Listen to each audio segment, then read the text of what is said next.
चर्म कटिजिबा फाटिजिबा किंबा घसी होइजिबा अर्थात खंडिया होइजिबा गोटिए साधारण कथा। प्राथमिक चिकित्सा रे आजिर विषय बैंडेज बा पट्टी बांधिबार विभिन्न उपाय। First aid techniques for bandaging. प्राथमिक चिकित्सा देबा पूर्वरु निज हाथ धोइबा नित्यांत जरूरी अटे। खोला थिबा क्षत पाई प्राथमिक चिकित्सार लक्ष्य। जदि रक्तस्राव हेउछि तेबे एहाकु बंद करिबा, संक्रमण को रोकिबा पाई क्षत को सफा करिबा एवं तापरे बैंडेज बा पट्टी बांधिबा जेपरि क्षतटी संक्रमणरु सुरक्षित रहिबो। सर्वप्रथमे जांच कर चेक क्षतटी केउठी एवं एहा केते गंभीर अटे। रक्तस्राव बंद करिबा पाई एक सफा कपड़ा किंबा गज व्यवहार कर ओ अल्प चाप दियो। टैप पानी रे क्षत स्थान को धोई सफा कर। जदि क्षतटी सामान्य अटे एवं अधिक रक्तस्राव हेउ नाही तेबे ताहाकु सफा करि दियो ओ एंटीसेप्टिक लगाई दियो एवं औषध युक्त टेप लगाओ। ध्यान दियो जेपरि टेप रो अठाळिया अंश खंडिया उपरे न लागे। एथिपाई कोनोसी पट्टीर आवश्यकता नाही, किंतु अनेक समय रे क्षत गभीर होई पारे एवं ताहा उपरे एक सफा पट्टी लगाइबा गुरुत्वपूर्ण होई जाए। जदि तुम पाखरे पट्टी रोल नाही तेबे तुमे किछि सफा सूता कपड़ा को चिरी एक बैंडेज तैयारी करि पारिबो। गोलिया बा वृत्ताकार पट्टी सर्कुलर बैंडेज। हाथ एवं गोड़रे एही परी पट्टी बंधा जाई थाए। पट्टी को गोल गोल करी गुड़ाओ, गोटिए परस्त उपरे आउ गोटिए परस्त। पट्टीटी अत्यधिक ढिला किंबा अत्यधिक टाइट हेबा उचित नुहे।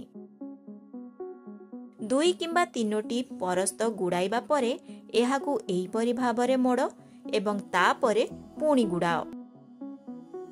एहा द्वारा पट्टीटी तळकू खसिब नाही।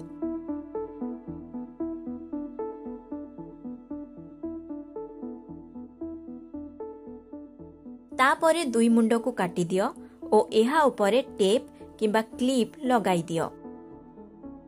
द्वितीय प्रकारर पट्टीटी हेउछि बेलनाकार पट्टी अर्थात स्पाइराल बैंडेज।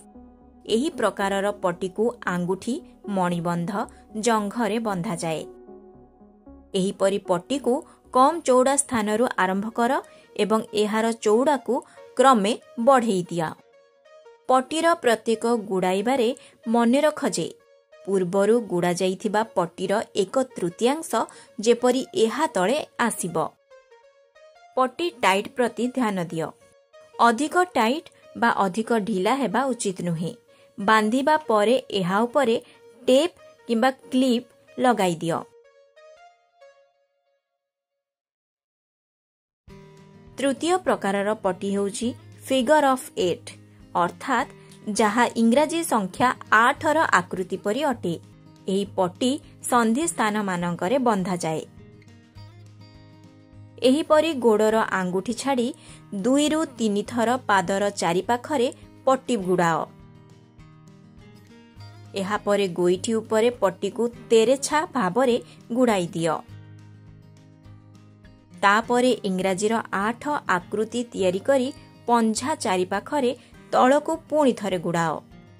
तापरे गोइठीरु उपरकू गोल करी गुड़ेई दियो। उपरकू तळकू ओ तेरेछा बुलाइले तुमको एही परी एक डिजाइन देखाजिबो। पट्टी लगाइबा परे एहार शेष भाग को भल भाबरे बांधी दियो। गोड़रे पट्टी बांधिबा परे रक्त संचालन बाधा प्राप्त हेउछि कि नाही ताहा जांच करिबा गुरुत्वपूर्ण अटे। एही परी गोड़र बुढ़ा आंगुठी को चापी दियो। जदि तुमे छाड़ी देबा परे रंग फेरी आसे तेबे एहार अर्थ हेउछि रक्त संचालन ठीक अछि। गोड़ मचकी होइथिले एही पट्टी को क्रेप बैंडेज सहित मध्य बांधी दिया जाए। एहा द्वारा गोड़ फुले नाही ओ गोड़ को साहाय्य मध्य मिलिथाए। पट्टी बांधिबा विषय रे किछि मौलिक कथा। पट्टी करिबा परे रक्त संचालन जांच कर। जदि चर्मर रंग फिका पड़ जाइछि तेबे पट्टी को ढिला कर।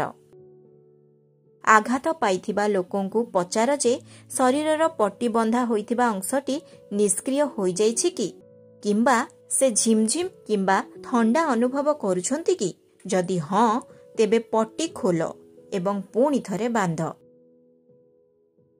जेकोसी गभीर क्षतर क्षेत्र रे पट्टी बांधिबा केवल एक प्राथमिक चिकित्सा अटे। तांकु डाक्तरंक पाखकु जांच पाई नेबा जरूरी अटे। प्राथमिक चिकित्सा शिख, सतर्क रुह।